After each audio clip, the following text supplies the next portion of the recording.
Hey guys, what's going on? This is Larknok 1/AKW Addict, and today I'm bringing you a live commentary. I don't usually do these because of the wires. I need, like, completely surrounding me to be able to do these. Because I'm actually recording with Audacity and, well, the audio. And then the video with the Dazzle, and, yeah. Because my TV's, like, about 10-20 feet away from my computer, I needed an extension cable, so even more wires. But anyways, let's get into it. When you start up Conduit 2, you're going to get the menu screen that looks just like this. And then when you press A, you're going to get to the profile select page. Now, I already have two profiles up, but just for all intents and purposes, I'm just going to create a new one just to show you guys what that's going to look like. And let's name it AQW Addict.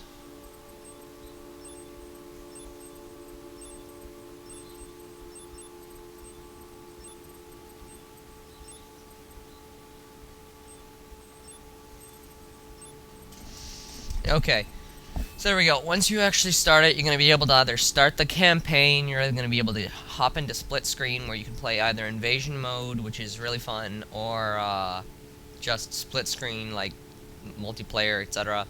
Or you're going to go into the online multiplayer. You can tweak with your options here. Let's go over this quickly. Adjusting your game options. This is your single player difficulty. I suggest when you play single player, and I suggest you should play single player first with the second you pick up this game, because it's not that long, honestly. If you're good, it should take you 8 hours maybe, and well, that's playing on like a harder difficulty, but I don't suggest playing it on the lowest. If you really just want to take it easy, play it on guarded. If you're looking for a challenge, play it on elevated or high, and then only play it on severe if you really, I don't know, you're a masochist or something. Subtitles, yeah, you know what that is. HUD placement, you can move around your HUD if you want. I usually keep mine as default because I just like the spacing it has so that I have the center free. You can move this around wherever you want, actually. Like, if you want this over here and your grenades to be in the center of the screen, I mean, you can do random crap, so have fun with that. Not going to save those changes. You can change the opacity, so you can change how see-through it is. If I move this down to 0, no HUD at all. So this is, for example, if you want to record a machinima or something, you just turn your HUD down to 0. So yeah, and not going to save that either. Running speed it doesn't affect the multiplayer, it's only in the single player. So yeah, you can change that wherever you want. I usually just keep it at 100. Motion, okay, reload blur. So this is when you reload, you get blur on your screen. I usually like to turn that off because I like to hop right into shooting people right after a reload. So I suggest turning that off. You can keep it on if you want some realism though. And we're not going to save any of those. Control options. Okay, controller layout. This is the default. Now, it's not the best, honestly. I don't like the default. I'll show you what my custom is. This is custom, but it's not my custom. One sec, I'll change it. Oh, you swap it with A. Okay, that makes sense. So next weapon we're going to put on right. Shoot we're going to keep on B. Crouch sprint we're going to keep on C. Target lock's good on Z. Throw grenade, I don't want it on a motion control. I actually like to move things away from my motion controls. I like to have throw grenade on plus. ASC, I'm going to try to switch to 1. See if I can do that. Oh, I'm not allowed to do that. Because I can't put score on a motion. So let's try moving it to pause, and then move pause to the melee, because that's how I like it. I'm going to switch melee to down. You can't put zoom to motion. Let's try to put zoom to up, because I like zoom on the top. And we're going to switch spin to motion control. So this is how I like it, actually. The spin for the nunchuck is actually very fluid. Feels fine. Especially if you keep your nunchuck what do you call it? What is it, sensitivity up a little bit? Yeah, so I think this is good. These are how I like to keep my controls, if you're wondering. So thank you. I'm going to save that. And controller sensitivity, turning speed, cursor sensitivity. I keep these at default because they're just fine. I mean, if you like to play like really hardcore, you can probably tweak those, I guess, to a much higher sensitivity. But I just suggest keeping them at what they are. Remote thrust sensitivity, because I have this on pause, I usually keep this around 26. And then for nunchuck shake sensitivity, I leave it at about 56, maybe 60. for when I want to do those kind of 360 spin shots, etc. for the sniper rifle. For all intents and purposes, just gonna leave it at 55 though. Camera styles, I just keep it at human because I want my X and Y look to both be always, always. Which I don't exactly know what that means, but I'm pretty sure it means you can always kind of like turn up, down. It's very fluid. There's different types though. I suggest trying them out in game because you can test out the controls in game. You're just gonna pause the game and then go to controller layout, etc. Controller sensitivity. Weird mode, dead zone. I suggest playing with a slightly smaller one if you're kind of like a more hardcore player.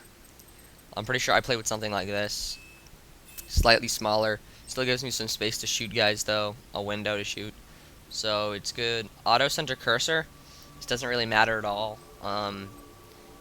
You can't lock onto people anymore when your cursor's off screen because that was a glitch that people abused in the first game to get like automatic headshots and crap. But that's out of the game now. So yeah. And then turn while cursor off screen. I just keep that on because that actually is useful. Like especially if you have the Wii Motion Plus in, which I do. And you can turn while you're off screen. It's very useful. So yeah. We're gonna do sound options. Okay, I don't screw with anything here. No really point to do that. Wii Motion Plus. I don't know. It's weird. So turn that on, I guess. And then video options. Just I don't know. You can screw with your brightness. I keep it at 5 just because. And then I don't calibrate the sensor bar because that always screws it up for some reason. Weird, but I know. And then extras. Extras, you're going to find a lot of stuff here. For example, when I ask people what their KD is, you're going to want to go to game statistics. And then you're going to go to multiplayer stats, and it'll be right here. Kills and deaths. So, yes. And, you get some other stuff here, like entering cheats. After you beat the game, you'll get some cheats. You can look at your data logs, mission logs. These are just both single-player things. Promotional code to get some upgrades. I think one of them's like 24k armor, and the other one's like, I think, what did it used to be? I don't recall. For the new ASC, if you guys know that, can you post that in the comment section for people to know? And then credits, that's just credits. You know what that is. Anyways, we're gonna hop into actually like stats. So let's go ahead and connect to the multiplayer. It takes a while because this would be the first time this account's connecting to the multiplayer. So yeah.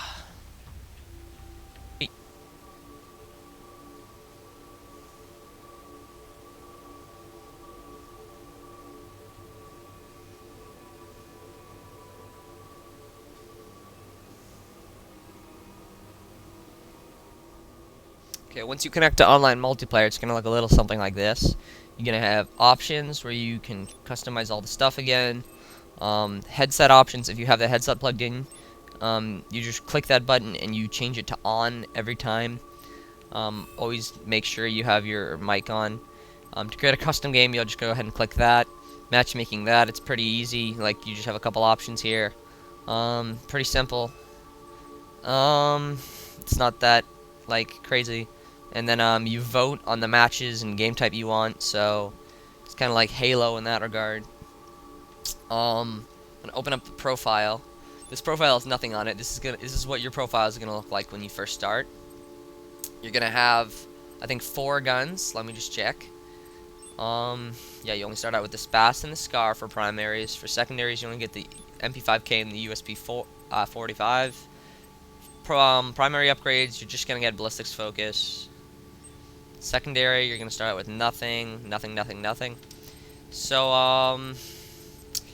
for the SCAR, I've already talked about this before, but the SCAR is the most versatile weapon in the entire game. It can be used for long-range kills, short-range kills, medium-range kills. It is literally, like, versatile in every single situation. So I suggest, when you first start out, creating a SCAR class. What the perks are going to be for the SCAR class, what you're going to try to work for, is you're going to want to work for ballistics focus primary. You already have that, so that's fine. For secondary A, you're going to try to get this right here, stabilizer. Stabilizer, it decreases the, how do you call it? The, when you shoot or move, the cursor separates more, and it branches apart more, making it harder for you to place those shots where you want to place them. When you have stabilizer on, when you move, they don't get as separated as much, so it makes it easier to get close range kind of spray and pray kills. I mean, you can call it what you want, but it is very useful. Probably more useful, especially for this car, than any of the other ones there. When it comes to secondary B perks, you're going to want quickness, this right here. This is going to make you be able to switch your weapon faster and reload faster. Very important for the Scar. Oh yeah, it's secondary. I didn't really talk about this, but out of all the secondary weapons there are, the USP-45 is by far the best. Mainly because it is like 5 body shots to kill and 3 headshots to kill. You have 15 shots, and you can shoot it pretty dang fast. It also is the fastest weapon in the game, meaning like you can run fastest with this weapon. So I highly suggest using the USP-45. You can use the MP5K if you really feel like it, but I honestly suggest the USP-45. Especially if you have kind of like a trigger finger. It doesn't function exactly like it did in the first game, but it is still very versatile. Definitely the best secondary, better than some of the primaries. It really is a great weapon. Going into secondary B perks. Yeah, we just talked about this, quickness. Secondary C, finally, to maximize your damage, you're going to want to choose ballistics improvement damage right here. You can choose maybe one of these two. There's no point to choose either of those. They won't help you. But these two right here, they're good, I guess. Light armor, if you want to tank a little bit, take an extra shot before you die, it's an option. Improved melee, if you want to be a jerk and be punching people from far away with blinding powder and poop, yeah, you can try that. You can do that. I mean, you can be a jerk, but you can do it. And then as for a SPAS 12 class, it's going to be the SPAS 12, again, the USP-45, because it is insanely good. The frag grenade, actually I didn't talk about grenades. You can either choose the frag grenade or the flash grenade. Only choose the radiation grenade if you feel like sticking people and kind of like being happy about that. It's not really the best grenade at all. Frag grenade is really useful. You just kind of like huck it, create some space between you and your enemy, throw it where you think they're going to be in 2 seconds, and then it's going to blow up and kill your enemy. Flash grenade, you spawn with 2 instead of 1, so you just kind of huck it in front of your enemy. It has to go off in front of your enemy. If it goes off behind them or even like on them, it won't blind them for some reason. It'll say blind above their head in white letters when you blind them, so that's when you know you're successful. Practice your throwing of these grenades. You're going to want to blind them and then get up in their face and shoot them in the face. Yeah, so I just like to use frags though, because I'm more of a figure out where they're going to be, create space kind of person. Maximize SPAS 12, you can guess. It's going to be ballistics focus and ballistics improvement right here. And then as for secondary A perk, you're going to do stabilizer again, especially because it's very important as a shotgun. You want to keep the cursor as small as possible to maximize the number of buckshots you're going to put into your target. And then for secondary B perk, I don't suggest quickness. I mean, you can reload a little faster, you can switch weapons, sure. But for the shotgun, it is very important to get up in their face without having to sprint right into them. Supercharger is extremely useful. Yeah, so that would be a shotgun class. Once you do have the money, I can show you guys my sniper class. I'm going to have to switch out of this account, though. Just give me a second.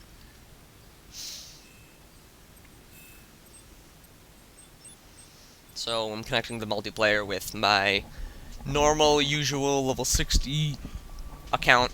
I'm going to show you my classes there. I have 3 ready classes. I usually leave the 4th open to do whatever. Sometimes I feel like screwing with people. Sometimes it's my anti-stealth counter, which is like a small with like super explosives on. I don't suggest using that, kind of makes you a douche. But I use it when I get 4v1'd by stealth users. That happened the other day, and the small class came in, so it was so useful. But anyways, here's my profile. This is my #1 loadout. This is my sniper class. I use this the most. This is the phased rifle. That is the sniper rifle of the game. USP-45, we talked about why that's useful. Frag grenade, this is very useful on the sniper class because you can make distance with this. You just put it in front of your target. They're not going to run into it unless they're stupid. And it makes distance, and then with that distance you can snipe them. Primary upgrade, now this is very important because this is going to allow you to get one-shot body kills on all unarmored targets. If they're wearing heavy armor, they're going to survive, but it's nothing that one shot of the USP won't finish them off. But you're gonna have to iron sight with USB because at that point they're gonna be far away, I guess. Secondary upgrade A, it's kind of important to bring phase rifle penetration. This allows for extra penetration when wow, that sounded really dirty, but it's gonna allow for extra penetration when you're scoping through the walls, and because the phase rifle, that's what it does, it phases through walls. It's really necessary to actually get in any of those important shots, cross map, etc. Secondary B perk, quickness, is extremely useful on the phase rifle because after every shot you pull back a bolt, and after every 3 shots you're going to be reloading. So quickness really just speeds up that whole process. Highly suggested. Secondary C, now you're probably not going to have this one for a while if you just start, but this is going to take 100 headshots with the phase rifle to get. This phase rifle tuning, it makes it so you never, because whenever you tune in on someone or phase through the wall at them, they get a little warning on their screen, kind of like in the middle right here, that tells them you're about to get sniped, you're being phase rifle phased, etc. Blah blah blah. And when you have this perk on, that it doesn't tell them, so they have no warning, and you can just blow their brains out. It's quite fun. I already talked about this. This is my Scar class, very versatile, very useful. This would be my anti-douche class, I think. Yeah, this is what it is. And, wow, I actually don't have the shotgun class ready. Let me just put it together real quick. Oops, wrong thing. Here we go. Yeah, I have every upgrade and every perk because I'm just cool like that. And,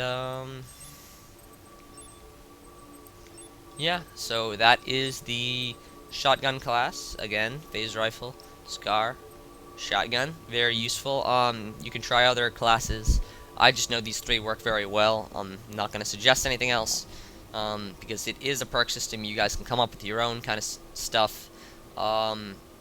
Maybe try a Scar with, instead of ballistics focus, you might be able to try ammo salvage. It does work very well.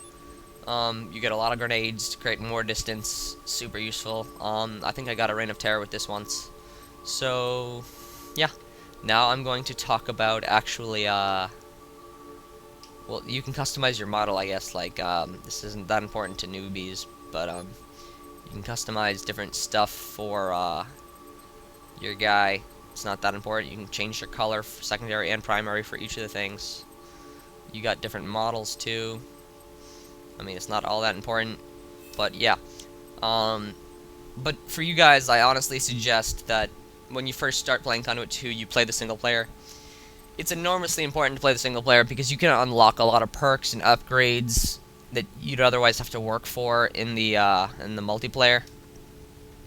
Also, you start building up on that skill that gets you ready to compete in the multiplayer aspect against players that are there to win and kick ass, so you're gonna want to have that kind of like leg up.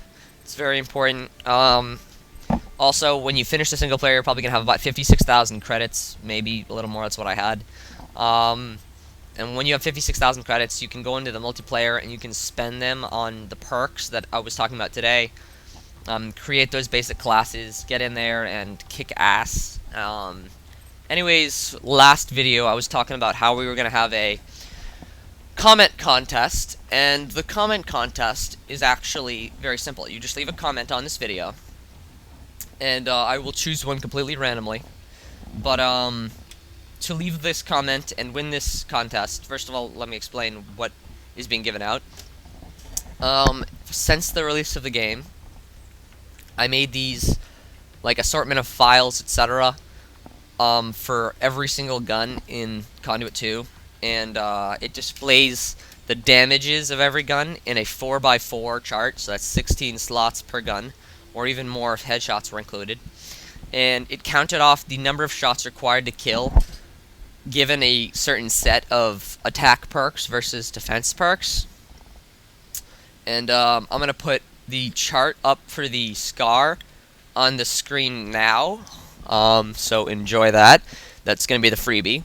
But to win the contest, you have to be subscribed. You have to like this video, and you just have to leave a comment. I'll choose a comment at random from the people that have subscribed. And you guys will be getting Lark's Files. That's what it's called. It used to be called Dorge Files, but I changed the name. You're gonna get version 1. That's gonna have all the information on all the weapon damages. And when I hit 175 subscribers, I will release version 1 of Lark's Files to everyone. Now, just a couple days ago, I finished version 2. Now, version 2 has in it the weapon speed of every single gun in the game. Based on a unit I created called Streets Per Minute, I think. I measured the number of times the gun would allow for you to run across the length of Streets Prime, which is a map, per minute. And I created a chart with that based on different speed perks. It has information on what heavy armor does to your speed. It has information on what supercharger, which we'll be talking about when we were talking about the shotgun, what that has to do with your speed. And altogether, it's pretty... I mean, it took me a long time to make. It consumed like 3 days' time. And I will release version 2. Well, actually, after I release version 1 to everyone, I'm going to start giving away version 2s. Every video that I mention this in, I'm going to give away one copy of either version 1 or version 2, depending on how many subscribers I have at that time, to one commentator, not commentator, but one comment person. And starting with this video, so go ahead and leave a comment. I'm going to choose one at random. One of you guys is going to get version 1, and then again, once I hit 175 subscribers, everyone's going to get version 1 if you're subscribed. And then after that, per video, one person's going to get version 2 every time a video goes up. And once I hit 250 subscribers, I'll release version 2 to everyone. I mean, it really is a lot of information, really useful. It teaches you how to make your class, kind of, or like how you should make your class, etc. Really, really useful. It's like 15 pages long. I'm still working on it. I'll be working on a version 3 for a while. Anyways, thanks guys for watching. Don't forget to comment, favorite this video, like this video, and subscribe, and I will see you guys later. You guys are awesome. Peace.